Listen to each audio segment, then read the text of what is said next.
the minister has blamed everybody except himself. Frankly, I don't even think he understands the fundamentals of what is going on here.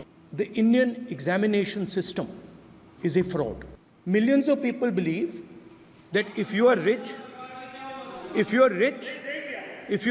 and if you have money, you can buy the Indian examination system.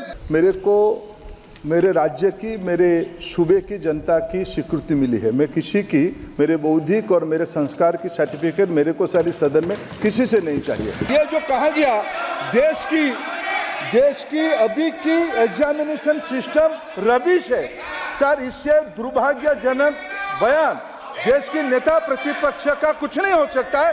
मेरे सरकार की हिम्मत है, अभी हमने public examination की regularities में bill लाए, कानून बनाए। क्या मजबूरी था कांग्रेस पार्टी की? क्या मजबूरी था नेता प्रतिपक्ष की? It's obvious to the whole country. It's obvious to the whole country that there is a very serious problem in our examination system. This is not just a question of NEET, it is in all the major examinations. Now, the minister has blamed everybody except himself, right? I don't even think he understands the fundamentals of what is going on here. आप प्रश्न क्या है आपका? आ रहा हूँ sir. ये मैं question को सेटअप कर रहा हूँ। इसलिए प्रश्न पूछते हैं। ये the issue is that there are millions of students in this country who are extremely concerned at what is going on and who are convinced that the Indian examination system is a fraud. That is what is at stake here. Millions of people believe that if you are rich and if you have money, you can buy the Indian examination system. And by the way, and this is the same feeling that the people in the opposition have. And that is why we are asking some very simple questions to Honorable Minister.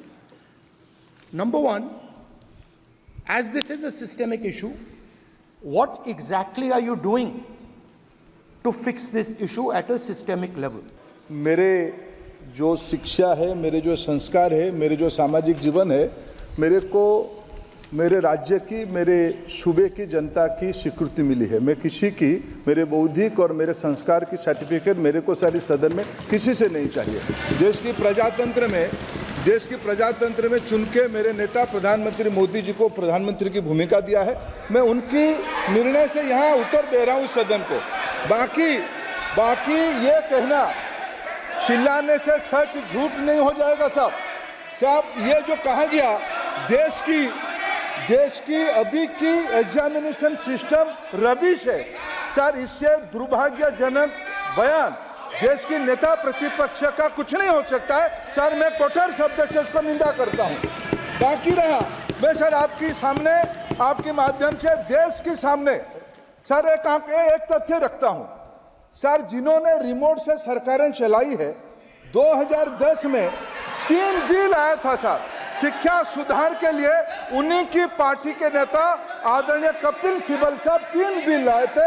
उसमें से एक bill था education, उसमें एक bill था prohibition of unfair practice bill 2010, जिसकी उद्देश्य education institution में माल प्रैक्टिस को बंद करना। सर, मेरे सरकार की हिम्मत है, अभी हमने पब्लिक एग्जामिनेशन की रेगुलरिटीज में बिल लाए, कानून बनाए। क्या मजबूरी था कांग्रेस पार्टी की? क्या मजबूरी था नेता प्रतिपक्ष की? उन्होंने उस बिल को उल्टा किया, किसके दबाव में उल्टा किया? क्या निजी मेडिकल कॉलेज की दबाव में, उनकी घूसखोरी की दबाव में उन्होंने उस बिल को उल्टा किया था? सच सुनने की सामने ही है। ये मैं किसी की विद्वता में प्रश्न नहीं उठाता हूं, लेकिन सच 2010 में शिक्षा सुधार की बिल उन्हीं की सरकार ने लाया था, दबाव में उन्होंने उल्टा किया। ये हमको प्रश्न पूछते हैं।